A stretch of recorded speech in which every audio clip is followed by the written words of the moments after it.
अब हम आते हैं इस चैप्टर के नेक्स्ट टॉपिक पर, और टॉपिक है importance of universal law of gravitation. Hindi में नाम है गुरुत्वाकर्षण के इस नियम का क्या महत्व है। अब हम ये जान चुके हैं कि जब कोई ऑब्जेक्ट रोटेट करता है यानी कि घूमता है, तो उस घूमने वाले ऑब्जेक्ट पर दो फोर्स काम कर रहे होते हैं। एक फोर्स होता है सेंटर से बाहर की तरफ, एक फोर्स होता है सेंटर से अंदर की तरफ।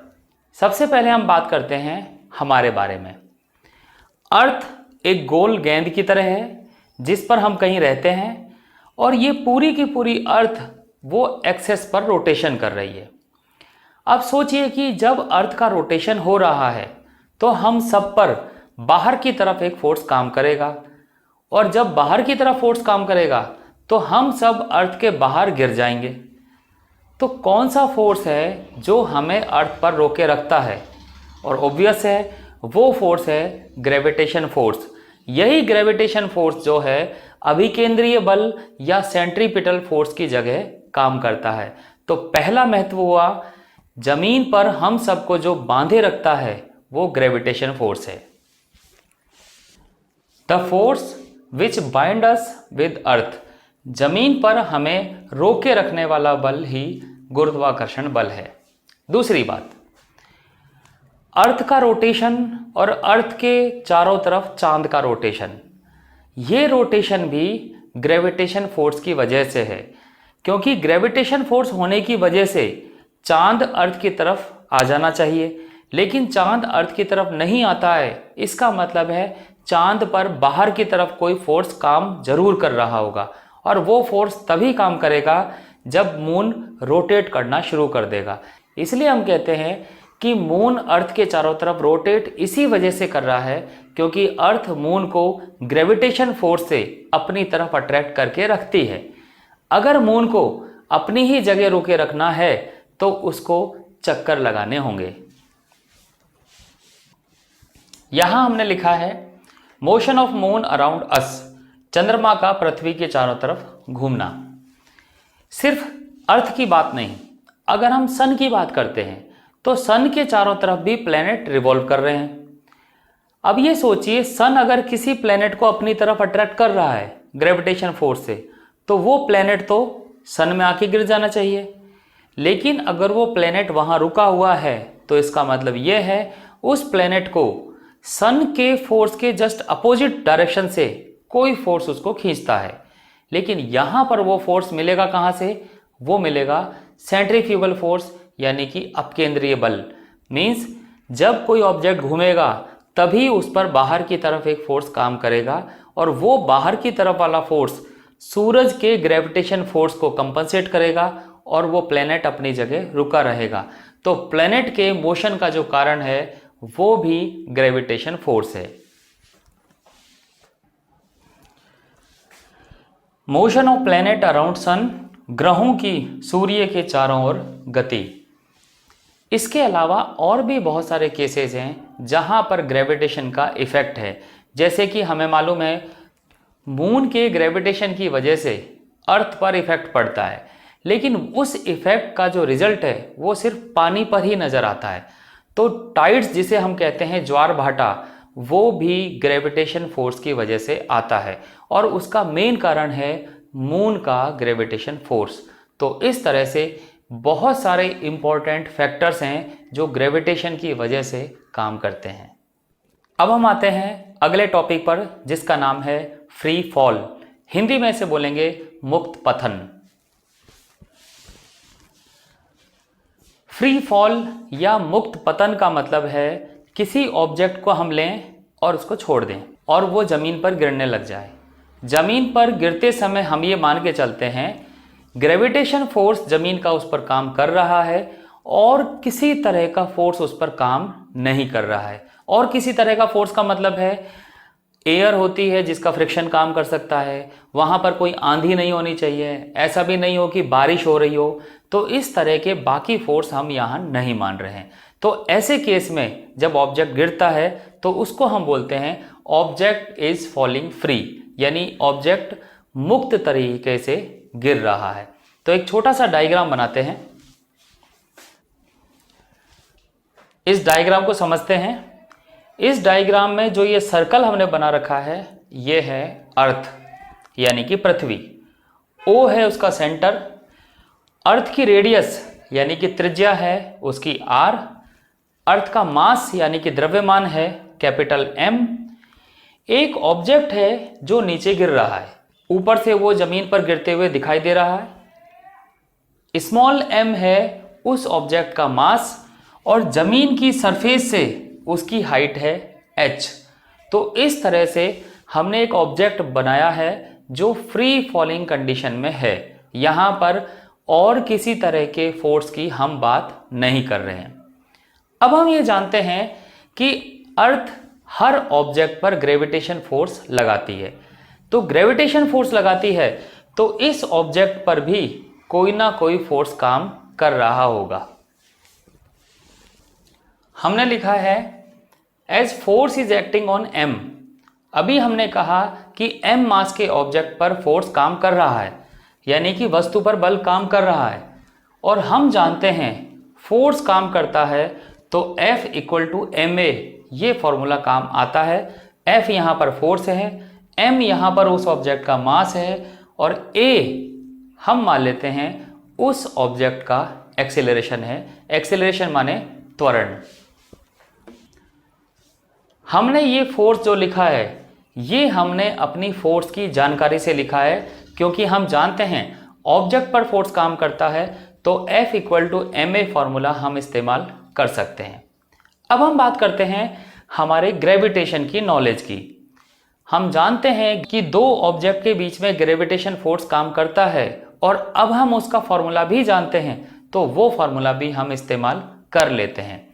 हम मानते हैं ये ऑब्जेक्ट जमीन से अभी जिस हाइट पर है वो हाइट है h, लेकिन जैसे जैसे ये जमीन पर आ जाएगा, मान लिया ये सरफेस पर यहाँ आ जाता है, तो जमीन से उसकी दूरी कितनी होगी?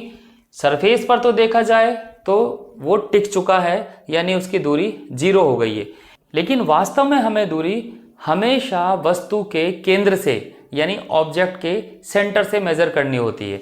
तो सेंटर से मेजर करेंगे तो इन दोनों के बीच की डिस्टेंस हो जाएगी r। तो मान लेते हैं अगर ऑब्जेक्ट जमीन पर आ चुका है और वो जमीन पर रखा है तो उसके बीच में कितना फोर्स काम करेगा वो चेक करते हैं। हमने ये निकाला force between small m and capital M। Small m है ये ऑब्जेक्ट और कैपिटल M है अर्थ। तो फोर्स का फॉर्मूला है capital G m upon r square. तो इस तरह से हमने ये फोर्स निकाल लिया। तो ये फोर्स हो गया उसी ऑब्जेक्ट पर लगने वाला ग्रेविटेशन फोर्स, और ये है उसी ऑब्जेक्ट पर लगने वाला फोर्स का दूसरा फॉर्मूला। अब ये दोनों फोर्स तो एक ही फोर्स हैं यानी ये अलग अलग नहीं है, तो ये दोनों फोर्स सेम होने चाहिए। तो अगर इक्वेशन 1 और इक्वेशन 2 के दोनों फोर्स को हम इक्वलाइज कर दें तो कुछ इस तरह की इक्वेशन आएगी। यहां हम देख सकते हैं पहला फोर्स लिया हमने यहां से, दूसरा फोर्स लिया हमने यहां से, इसमें स्मॉल m दोनों तरफ कॉमन होने की वजह से कैंसिल हो गए और एक्सेलरेशन की वैल्यू मिली gm upon capital R square. इस एक्सेलरेशन के फॉर्मूले को जरा गौर से देखिए। g कांस्टेंट है, कैपिटल M अर्थ का मास है, कैपिटल R अर्थ की रेडियस है। कहने का मतलब है इस फॉर्मूले में ऑब्जेक्ट का मास है ही नहीं, और ये फॉर्मूला किस चीज़ का है? ये एक्सेलरेशन का फॉर्मूला है। तो हम कह सकते हैं अगर कोई ऑब्जेक्ट फ्री फॉलिंग कंडीशन में हो, यानी कि इस चौक को मैं छोड़ दूं या किसी बड़ी बॉल को गिरा दूं या किसी बड़े पत्थर को गिरा दें या एक बड़ी कार को गिरा दें, हर केस में जब ऑब्जेक्ट ज़मीन पर गिरेगा तो उस पर एक एक्सेलरेशन काम करेगा, और वो एक्सेलरेशन उस ऑब्जेक्ट के मास पर डिपेंड ही नहीं करता। यानी कि इस एक्सेलरेशन में ये फर्क ही नहीं पड़ता कि ऑब्जेक्ट हल्का है या भारी है, ये एक्सेलरेशन हमेशा फिक्स रहता है। इसमें जो ऑब्जेक्ट यूज हुआ है वो है अर्थ। तो इस तरह का एक्सेलरेशन कहलाता है ग्रेविटेशनल एक्सेलरेशन, और जिसको हम एक ही जगह g से रिप्रेजेंट करते हैं। तो ए की जगह जी लिखने के बाद जी का फॉर्मूला हुआ capital G capital M upon R square. Means हमें ये जानने की ज़रूरत बिल्कुल भी नहीं है कि हम क्या चीज़ गिरा रहे हैं, जो मर्जी हो गिराओ, एक्सेलरेशन हमेशा सेम ही रहता है। तो यही है, फ्री फॉलिंग वाले केस में अगर ऑब्जेक्ट गिरता है तो उस पर सिर्फ एक एक्सेलरेशन काम करता है और वो है G M upon R square. अब हम निकालते हैं इस एक्सेलरेशन की वैल्यू। जब ये ऑब्जेक्ट के मास पे डिपेंड ही नहीं करता है तो इसकी वैल्यू भी फिक्स होगी, तो इसकी वैल्यू निकालते हैं। यहां हम देखते हैं एक्सेलरेशन का फॉर्मूला है capital G capital M upon R square. Capital G है यूनिवर्सल ग्रेविटेशनल कांस्टेंट जिसकी वैल्यू है 6.67 इंटू 10⁻⁻11। कैपिटल एम है मास ऑफ अर्थ जिसकी वैल्यू है 6 इंटू 10⁻24। और capital R radius of earth, इसकी वैल्यू है 6400 किलोमीटर यानी कि 6.4 इंटू 10⁻6 मीटर। इन सारी वैल्यूज़ को अगर यहाँ रख दें और उसको सॉल्व करें तो g की वैल्यू हमें मिल जाती है और g की वैल्यू होती है 9.8 मीटर पर सेकंड स्क्वायर। और अर्थ के लिए ये g की वैल्यू सेम रहती है। अगर कोई हमसे बात करता है कि हमें अर्थ के लिए ये वैल्यू नहीं निकालनी, ये मून के लिए निकालनी है, तो हमें क्या करना होगा, सिर्फ मून का मास और मून की रेडियस, सिर्फ ये दो वैल्यू बदलेंगे तो हमें जो जी की वैल्यू मिलेगी यानी जो ग्रेविटेशनल एक्सेलरेशन मिलेगा वो मून के लिए मिलेगा। एक और बात है जो यहाँ थोड़ा सोचने की है। हम हर बार बोलते हैं कि अर्थ एक गेंद की तरह दिखती है। क्या सच में अर्थ गेंद की तरह है? इस बात पर विचार करने से पहले अर्थ का एक रियल डायग्राम बनाने की कोशिश करते हैं। इस डायग्राम को देखिए। ये डायग्राम आपको बॉल की तरह नहीं दिखाई देगा, ये दिखाई दे रहा है ओवल शेप का, मींस अंडे जैसी शेप का। अब यहां पर हम बात करते हैं किसी ऑब्जेक्ट के लिए एक्सेलरेशन निकालना है। अगर वो ऑब्जेक्ट इस ए पॉइंट पर है तो अर्थ की जो रेडियस हमें काम में लेनी है वो रेडियस होगी ये वाली। और अगर ये ऑब्जेक्ट बी पॉइंट पर है तो अर्थ की जो रेडियस हमें काम में लेनी है वो रेडियस होगी ये वाली रेडियस। और हम देख सकते हैं ये रेडियस और ये रेडियस दोनों अलग अलग हैं। अगर हम ग्रेविटेशन एक्सेलरेशन के फॉर्मूले को देखें तो वो फॉर्मूला है G M upon R square, यानी कि हमें रेडियस की ज़रूरत पड़ती है। तो हम ये कह सकते हैं सिर्फ अर्थ पर ऐसा नहीं है कि हर जगह जी की वैल्यू सेम होगी। अगर कोई आदमी अर्थ के नॉर्थ पोल या साउथ पोल पर है तो वहाँ रेडियस कम होगी और रेडियस कम होने से जी की वैल्यू ज़्यादा होगी। और अगर कोई आदमी अर्थ के इक्वेटर पर है यानी कि इस अंडे के इस वाले किनारे पर है यानी बी पोजीशन पर, तो उस समय ये रेडियस ज़्यादा होगी और ज़्यादा होने की वजह से जी की वैल्यू कम हो जाएगी। तो जी ग्रेविटेशन एक्सेलरेशन है जिसका मान हम आम तौर पर फिक्स मानते हैं 9.8। लेकिन अगर कोई पोजीशन वाइज पूछता है कि पोल पर ज़्यादा या इक्वेटर पर ज़्यादा, तो हम कह सकते हैं जहाँ रेडियस कम होगी वहाँ पर ग्रेविटेशन एक्सेलरेशन ज़्यादा होगा। यानी पोल पर जी की वैल्यू ज़्यादा होगी और इक्वेटर पर स्मॉल जी की वैल्यू कम होगी।